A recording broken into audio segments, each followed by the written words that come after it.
these questions we're adding a fraction to a mixed number. And what we do here is add the fractions first.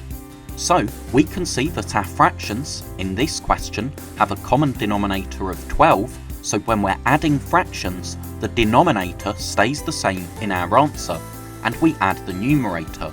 So 5 plus 6 is 11, but we have one whole in the question, so we need this one whole in our answer as well. So that's 1 and 11 twelfths. Now 2 and 2 quarters plus 1 quarter.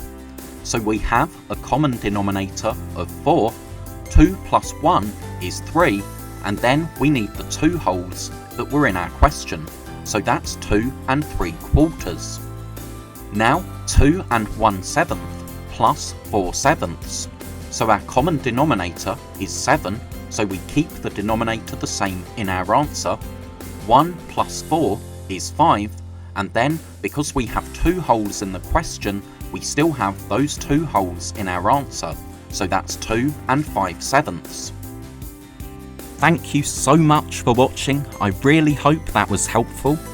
If you're a teacher or a parent, then please subscribe or go to keystage2maths.com to download resources for this lesson and many more. That's all for now. I'll see you in the next video.